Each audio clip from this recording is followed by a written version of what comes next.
بسم اللہ الرحمن الرحیم۔ السلام علیکم معزز طلباء کرام، آپ سب کیسے ہیں؟ آج ہم معطا امام محمد کے سبق نمبر 320 کو پڑھیں گے۔ آج کے ہمارے سبق کا عنوان ہے خیار مجلس کے رد پر احناف کے دلائل۔ آج کے ہمارے سبق کی جو عبارت ہے وہ یہاں آج کے سبق میں کوئی خاص نئی باب کے اعتبار سے یا حدیث کے اعتبار سے نہیں ہے، در حقیقت یہ گزشتہ باب کا ہی تتمہ ہے اور اسی کی مناسبت سے یہ موضوع رکھا گیا ہے، کیونکہ گزشتہ باب میں ہم نے وہ بات کہ جس سے بائع اور مشتری کے درمیان عقد پورا ہو جاتا ہے اس کو پڑھا تھا، اور اس پر حدیث پاک پڑھی تھی کہ المتبایعان کل واحد منہما بالخیار علی صاحبہ ما لم یتفرقا، کہ دو خرید و فروخت کرنے والوں کو آپس میں اختیار رہتا ہے جب تک کہ وہ باہم جدا نہ ہو جائیں۔ تو ما لم یتفرقا کی ضمن میں ہم نے طویل گفتگو کی تھی کہ ما لم یتفرقا سے مراد کیا ہے۔ تفرق ابدان بھی مراد لیا امام شافعی، امام احمد بن حنبل نے، اور تفرق اقوال مراد لیا تھا ائمہ ثلاثہ احناف اور امام مالک رضی اللہ تعالیٰ عنہ نے۔ تو لہٰذا اب خیار مجلس کے رد میں فقہائے احناف کے موقف پر قرآن کیا کہتا ہے اور احادیث کیا کہتی ہیں، اس حوالے سے پھر کچھ اعتراضات اور ان کے جوابات بھی ہیں، وہ کیا کہتے ہیں۔ تو اس تھوڑی سی تفصیل پر آج کا ہمارا سبق مشتمل ہوگا۔ تو سب سے پہلے ہم قرآن سے اپنے موقف کا ثبوت دیکھتے ہیں۔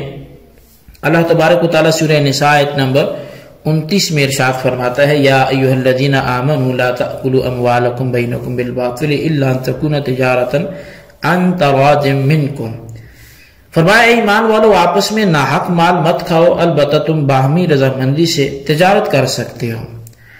تو معزز طلباء کرام، یہ جو عن تراض کے ساتھ تجارت ایجاب و قبول کے ساتھ جو ہے یہ مکمل ہوتی ہے، یعنی تراضی کے ساتھ تجارت جو ہے وہ مکمل ہوگی اپنی رضامندی کے ساتھ۔ اس لیے اب کسی فریق کو اختیار نہیں ہوگا کہ وہ مجلس میں دوسرے کی مرضی کے بغیر بے فسخ کر دے، کیونکہ قرآن مجید کے الفاظ میں تجارت کو ان دونوں کی رضامندی پر موقوف کیا گیا ہے، اور تجارت بے و شراء سے ہوتی ہے، اور مجلس کا آیت میں کوئی ذکر ہی نہیں ہے کہ مجلس تک رضامندی شرط ہے، بے کے مکمل ہونے تک ہے۔ دوسرا اللہ تبارک و تعالیٰ نے فرمایا، یا ایھا الذین آمنوا اوفوا بالعقود، اے ایمان والو عقد کو پورا کرو۔ یہ سورہ مائدہ ہے، آیت نمبر 1 ہے۔ تو یہاں عقد کے معنی میں کسی کو اختلاف نہیں، عقد ایجاب و قبول کو ہی کہتے ہیں، اور جب اللہ تعالیٰ نے فرمایا عقد کو پورا کرو، اس کا معنی یہی ہے کہ تمہاری بے اس وقت پوری ہوگی جب جانبین سے ایجاب و قبول پایا جائے گا۔ اور خیار مجلس ایفائے عہد کے منافی ہے، کیونکہ آیت کے معنی تو یہ ہیں کہ ایمان والو عقد کو پورا کرو، اور عقد نام ہے ایجاب و قبول کا۔ اگر خیار مجلس کو تسلیم کر لیا جائے تو اس کا معنی یہ ہوگا کہ ایجاب و قبول سے عقد نہیں ہوا۔ تیسرا سورہ بقرہ ہے، آیت نمبر 282 ہے، اللہ تبارک و تعالیٰ فرماتا ہے، وَاشْهِدُوا إِذَا تَبَايَعْتُمْ، کہ جب تم بے کرو تو گواہ بنا لو۔ تو معزز طلبہ، بے تو ایجاب و قبول کو کہتے ہیں۔ اس سے معلوم ہوا کہ خداوند کریم کا حکم ہے جب تم ایجاب و قبول کر لو تو تمہاری بے مکمل ہو جائے گی، لہٰذا تم اس بے پر لوگوں کو گواہ بنا لو۔ اور دوسرا، اگر ایجاب و قبول سے بے مکمل نہ ہوتی تو اللہ تعالیٰ گواہ بنانے کا حکم کیوں فرماتا؟ تو قرآن کریم کی ان آیات بینات سے مذہب احناف وہ واضح ثابت ہوتا ہے کہ خیار مجلس یہ کسی کو بھی حاصل نہیں ہے، اور احناف نے جو بات کی ہے، موقف رکھا ہے، وہ بالکل قرآن کریم کے مطابق ہے۔ اب اس حوالے سے صحیح بخاری کے اندر حدیث پاک حضرت عبداللہ بن عمر رضی اللہ عنہما سے وہ بیان کی جاتی ہے۔ وہ فرماتے ہیں کہ نبی اکرم صلی اللہ علیہ وسلم کے ساتھ ہم ایک سفر پر تھے، میں ایک اونٹ پر سوار تھا۔ جب عمر فاروق کا دور تھا اور میرے قابو نہ آتا تھا، اور یہ نبی علیہ السلام کے حوالے سے حضرت عبداللہ بن عمر رضی اللہ عنہما وہ بیان کرتے ہیں کہ ہم نبی پاک صلی اللہ علیہ وسلم کے ساتھ ایک سفر پر تھے اور میں ایک اونٹ پر سوار تھا جو عمر فاروق کا تھا اور میرے قابو میں وہ نہیں آتا تھا، یعنی اپنے والد صاحب کو بتاتے ہیں ان کا تھا، اور کون سے آگے نکل جاتا تھا۔ تو حضرت عمر رضی اللہ تعالیٰ عنہ اس کو جھڑک کر لوٹاتے تو وہ پھر آگے نکل جاتا، پھر حضرت عمر رضی اللہ تعالیٰ عنہ سے جھڑک کر لوٹاتے۔ نبی اکرم صلی اللہ علیہ وسلم نے حضرت عمر رضی اللہ تعالیٰ عنہ سے فرمایا یہ اونٹ مجھے بیچ دو۔ انہوں نے عرض کی یا رسول اللہ یہ آپ کی ملکیت ہے۔ رسول اللہ صلی اللہ علیہ وسلم نے فرمایا یہ اونٹ مجھے فروخت کر دو۔ پھر حضرت عمر رضی اللہ تعالیٰ عنہ نے رسول اللہ صلی اللہ علیہ وسلم کو وہ اونٹ فروخت کر دیا۔ تو رسول اکرم صلی اللہ علیہ وسلم نے فرمایا اے عبداللہ بن عمر یہ اونٹ تمہارا ہے، تم اس سے جو چاہو سو کرو۔ تو معزز طلبہ اس حدیث میں غور کریں تو آپ کو صاف صاف ظاہر یہ نظر آئے گا کہ یہ حدیث امام اعظم امام ابو حنیفہ رضی اللہ تعالیٰ عنہ کے مسلک کی تائید کرتی ہے، کیونکہ جب حضرت عمر رضی اللہ تعالیٰ عنہ نے رسول اللہ صلی اللہ علیہ وسلم کو اونٹ بیچا ہے تو اس وقت رسول اکرم صلی اللہ علیہ وسلم نے وہ اونٹ حضرت عبداللہ بن عمر کو دے دیا، اور حدیث کی عبارت یہ واضح کرتی ہے کہ حضرت عبداللہ بن عمر رضی اللہ تعالیٰ کے والد یعنی حضرت عمر رضی اللہ تعالیٰ عنہ اور رسول اللہ صلی اللہ علیہ وسلم کے درمیان جو بے ہوئی تو قبل افتراق مجلس آپ نے وہ اونٹ عبداللہ بن عمر کو ہبہ بھی کر دیا۔ اگر مجلس کے ختم ہونے تک بے مکمل نہیں ہوتی تو پھر رسول اللہ صلی اللہ علیہ وسلم نے وہ اونٹ عبداللہ بن عمر کو کیسے ہبہ کر دیا، کیونکہ جب تک کوئی چیز کسی کی ملکیت ہی نہ ہو تو ہبہ تو نہیں ہو سکتی۔ تو معلوم یہ ہوا کہ بے کرنے کے ساتھ ہی وہ اونٹ رسول اللہ کی ملکیت میں آ گیا تھا، اگر ملک میں نہ آتا تو آپ ہرگز اس کو ہبہ نہ فرماتے۔ تو مطلب یہ ہوا کہ بے جو تفرق اقوال سے تام ہو جاتی ہے، ابدان سے اس کا تعلق نہیں ہے۔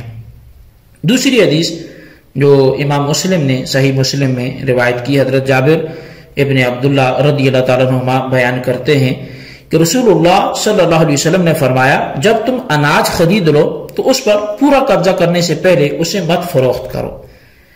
اب اس حدیث پاک کو اگر آپ دیکھیں تو یہ حدیث بھی امام اعظم امام ابو حنیفہ رضی اللہ تعالیٰ عنہ کے موقف کی تائید کرتی ہے، کیونکہ اس حدیث کے الفاظ بتا رہے ہیں کہ طعام کی بے قبضے کے ساتھ مکمل ہو جاتی ہے، اور جب بے قبضے کے ساتھ مکمل ہو جائے تو آپ نے فرمایا اس کو تمہارے لیے بیچنا جائز ہے۔ اور قبضے کی کئی صورتیں بیان کی جاتی ہیں، غلے کو ناپ لے یا تول لے تو اس سے قبضہ ہو جاتا ہے، اور نبی علیہ السلام کا فرمان بھی یہ ہے کہ جب غلہ خریدو تو اس کو آگے ہرگز نہ بیچو جب تک کہ تم اس پر قبضہ نہ کرو۔ تو جب غلے کو کی کوئی بے کرتا ہے اور مشتری اس کا ناپ کرتا ہے تو قانونی بات یہ ہے کہ بائع اس کے پاس موجود ہوتا ہے، اور جب مشتری ناپ کر لے تو اس وقت اس کے لیے اس کا بیچنا جائز ہے۔ لہذا ثابت ہوا کہ مجلس کے ختم ہونے پر بے کی تکمیل موقوف نہیں ہے بلکہ قبضے پر موقوف ہے، چاہے بائع مشتری ایک مجلس میں ہی موجود ہوں۔ مجلس کے اختتام تک یعنی تفرق ابدان تک بے کو موقوف رکھنا اس حدیث کے بالکل خلاف ہے۔ اس حوالے سے تیسری حدیث مصنف عبدالرزاق کی ہے، محمد ابن خالد بن زبیر کے نانا کے ایک آدمی سے روایت کرتے ہیں، اس نے کہا کہ عمر فاروق رضی اللہ تعالیٰ نے اپنا قدم رکاب میں رکھا اس حال میں کہ لوگ مینا میں تھے، تو فرمایا سنو میں تمہارے لیے کیا کہتا ہوں، اور یہ نہ کہنا کہ یہ عمر کا قول ہے، بے یا تو سودے سے ہوتی ہے یا خیار سے، اور ہر مسلمان کو شرط لگانے کا حق ہے۔ تو معزز طلباء کرام اس حدیث کا واضح مفہوم ہے کہ صفقہ کا جو معنی ہے وہ سودے کا طے کرنا ہے، کیونکہ وقال عمر البیع عن صفقۃ او خیار ولکل مسلم شرطہ، جو الفاظ ہیں حدیث کے مصنف عبدالرزاق کے، تو فرمایا البیع عن صفقۃ کہ جو بے ہے یا تو سودے سے ہوتی ہے او خیار یا خیار سے ہوتی ہے، ولکل مسلم شرطہ، ہر مسلمان کو شرط لگانے کا حق ہے۔ تو اب اس حدیث سے یہ پتہ چلا کہ صفقہ کا معنی سودے کا طے کرنا ہے، یعنی صفقہ اس بے کو کہتے ہیں جو نافذ اور لازم ہو۔ اس سے معلوم ہوا کہ بے کی دو قسمیں ہیں، ایک بے لازم کہ جس میں اختیار نہ ہو، اور دوسری جس میں اختیار ہو. جو لوگ یہ کہتے ہیں کہ ہر بے میں اختیار ہوتا ہے وہ اس حدیث کی مخالفت کرتے ہیں. تو بہرحال یہ 3 آیات بینات آپ کے سامنے پیش کی گئی. پھر 3 اسی طرح آپ کے سامنے جو ہے وہ احادیث پیش کی گئی. اس حوالے سے امام بدر الدین عینی رحمۃ اللہ علیہ کا جو عمدۃ القاری میں شرح صحیح البخاری میں کلام ہے، میں اس کو خلاصہ بھی آپ کے سامنے پڑھاتا ہوں. وہ فرماتے ہیں کہ میں یہ کہتا ہوں کہ اس حوالے سے کہ فرمایا کہ وکانت السنت، یہ اس بات پر دلالت کرتا ہے کہ یہ پہلے زمانے کی بات ہے، اس لیے کہ یہ زمانہ گزشتہ کی بات ہے. ابن بطال نے کہا کانت السنت کا لفظ اس پر دلالت کرتا ہے کہ یہ گزشتہ زمانے کی بات ہے.